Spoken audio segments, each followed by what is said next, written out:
বাংলাদেশ জাতীয় দলের পরবর্তী সিরিজের জন্য সাকিব আল হাসানকে দলে ফেরানোর সিদ্ধান্ত নিয়েছে Bangladesh cricket board BCB.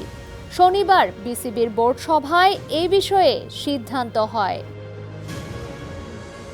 Board সভা শেষে বিসিবির মিডিয়া কমিটির চেয়ারম্যান আমজাদ হোসেন জানান, এখন থেকে হোম ও অ্যাওয়ে সব সিরিজের জন্যই সাকিব আল হাসানকে নির্বাচিত করা হবে। এজন্য সাকিবকে ফিট থাকতে হবে বলেও জানান তিনি। টি-20 বিশ্বকাপ না খেলতে পারলেও আগামী মার্চে বাংলাদেশের সামনে আন্তর্জাতিক সিরিজ রয়েছে।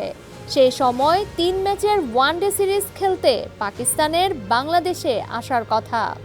ধারণা করা হচ্ছে ওই সিরিজ দিয়েই জাতীয় দলে প্রত্যাবর্তন হতে পারে সাকিব আল হাসানের।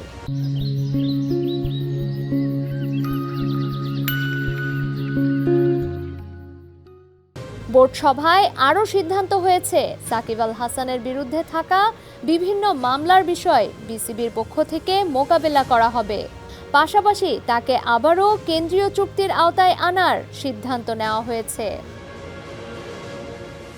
সাকিব দেশের হয়ে সর্বশেষ 2024 সালের 27 সেপ্টেম্বর ভারতের বিপক্ষে টেস্ট খেলেছিলেন কানপুরে। রাজনৈতিক পট পরিবর্তনের পর তার বিরুদ্ধে জনরোষ তৈরি হওয়ায় নিরাপত্তা ও বিক্ষোভের শঙ্কা করেছিল বিসিবি। দক্ষিণ আফ্রিকার বিপক্ষে বিদায়ী টেস্ট খেলার কথা থাকলেও দুবাই থেকে যুক্তরাষ্ট্রে ফিরে যেতে হয় তাকে। সর্বশেষ দুবাই থেকে এক সাক্ষাৎকারে সাকিব জানান, তিনি দেশে ফিরতে চান এবং দেশে ফিরেই চেনা দর্শকদের সামনে বিদায় নিতে চান।